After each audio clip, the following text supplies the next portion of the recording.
Praise the lord. దేవుని పరిశుద్ధ నామానికి మహిమ కలుగునుగాక. అనుదిన జీవాహారం అనే కార్యక్రమాన్ని వీక్షిస్తున్న మీ అందరికీ కూడా ప్రభు పేరిట మా శుభాభివందనాలు. ఈ దినము దేవుడు మనకిచ్చే వాక్యాన్ని చూద్దాం. ఎఫెసీయులకు రాసిన పత్రిక 6వ అధ్యాయము 12వ వచనం చదువుదాం. ఏలయనగా మనము పోరాడునది శరీరులతో కాదు గాని ప్రధానులతోనూ అధికారులతోనూ ప్రస్తుత అంధకార సంబంధులకు లోకనాథులతోనూ ఆకాశ మండలమందున్న దురాత్మల సమూహములతోనూ పోరాడుచున్నాం. చూడండి, మన ఆత్మీయతలో కొన్నిసార్లు యుద్ధాలు జరుగుతూ ఉంటాయి. మన శరీరానికి, మన యొక్క ఆత్మకు. శరీరం అంటుంది, ఈరోజు నువ్వు రెస్ట్ తీసుకో, చాలా బలహీనురాలిగా ఉన్నావు కదా, నీ బాడీ అంతా కూడా నీకు సహకరించడం లేదు కాబట్టి నీవు కొంత సమయం రెస్ట్ తీసుకో, నీకు మంచిగా ఉంటుంది, నీ ఆరోగ్యం హెల్దీగా ఉంటుందని శరీరం అంటుంది. కానీ ఆత్మ మాత్రము ప్రభుని స్తుతించు, ప్రభు నామాన్ని గనపరచు, నీవు నీ మనసులో దేవుని స్తుతిస్తూ కొంత సమయం దేవునికి కేటాయించని ఆత్మ మాట్లాడుతుంది. మరి శరీరము ఆత్మ రెండు కూడా యుద్ధం జరిగిస్తూ ఉంటాయి. మనము ఆత్మీయంగా బలపడాలని ఆశపడుతున్నప్పటినీ కూడా అంధకార సంబంధమగు దురాత్మల సమూహములు కొన్నిసార్లు మనము దేవునితో ఎదగకుండా, ఆత్మీయతలో వర్ధిల్లకుండా పోరాడుచూ ఉంటాయి. మనము పోరాడుచున్నది శరీరులతో కాదు కానీ, ప్రధానులతో కాదు కానీ, అంధకార సంబంధమగు దురాత్మల సమూహములతో మనం పోరాడుచున్నామంట. చూడండి, అంధకార సంబంధులకు దురాత్మల సమూహం అంటే కొన్నిసార్లు మనం ఆత్మీయతలో వర్ధిల్లకుండా ఆటంకపరుస్తున్న దురాత్మల సమూహము చాలా వెంబడిస్తూ ఉంటుంది.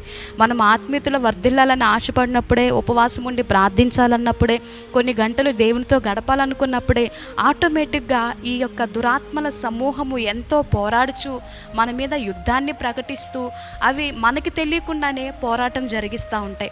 అటువంటి సందర్భంలోనే కొన్నిసార్లు ఈ పోరాటాలను మనం గమనించక ఇది ఏదో న్యాచురల్గా జరుగుతుందేమో అనుకుంటాం. కానీ పరిశుద్ధాత్మ దేవుడి ఉదయకాల సమయంలో మనతో మాట్లాడుచున్న మాట చూడండి, 12వ వచనం. ఏలయనగా మనము పోరాడునది శరీరులతో కాదు కానీ ప్రధానులతోనూ అధికారులతోనూ ప్రస్తుత అంధకార సంబంధులకు లోకనాథులతోనూ ఆకాశ మండలముందున్న దురాత్మల సమూహములతో మనం పోరాడుచున్నామంట. కాబట్టి నీ యొక్క ఆత్మీయస్థితి ఎలా ఉందో నీవు ఆలోచించు. నీ పోరాటమే ఎక్కువగా ఉండాలి. నీవు ఆత్మీయతలో బలము పొందుకోవాలంటే ఆ శరీర ప్రధానులతో అంధకార సంబంధులకు దురాత్మల సమూహం నీ మీద పోరాడుచున్నప్పుడు దాని నుండి జయము పొందాలంటే నీ జీవితంలో ప్రార్థన జీవితం చాలా ప్రాముఖ్యమైనది.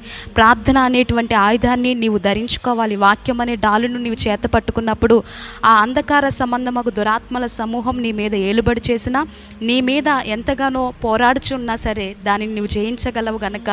కాబట్టి ఉదయకాల సమయంలో మన ఆత్మీయతను పెంపొందించుకుందాం. ఈ చిన్న వాక్యాన్ని దేవుడు మన వినికిల్లో దీవించి ఆశీర్వదించునుగాక. ఆమేన్.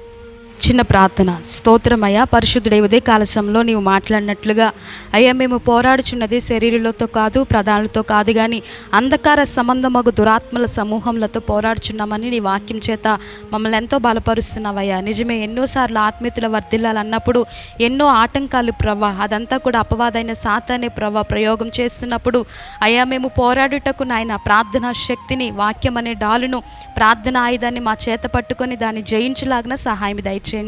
అనుదిన జీవాహారం చూస్తున్న ప్రతి బిడ్డకు ఆత్మీయతల వర్ధిల్లులాగన ప్రతి అంధకార సంబంధమగు దురాత్మల సమూహములను దూరపరిచేటువంటి ప్రార్థన ఆయుధాన్ని, వాక్యం అనే డాల్ని వారి చేతికి మీరు అనుగ్రహింపచేయమని ప్రార్థిస్తున్నానయ్యా. నీవే దీవించి ఆశీర్వదిస్తూ అయ్యా ప్రతి ఒక్కరిని కూడా ఆత్మీయంగా బలపరచమని ఈ దీనురాలు చేసిన చిన్న ప్రార్థన నీ పాదాల చెంత చేర్చుకొని ప్రతిఫలం దయచేయమని యేసు నామములో అడిగి వేడుకొంచున్నాము తండ్రి. ఆమేన్. అందరికీ హృదయపూర్వక వందనాలండి.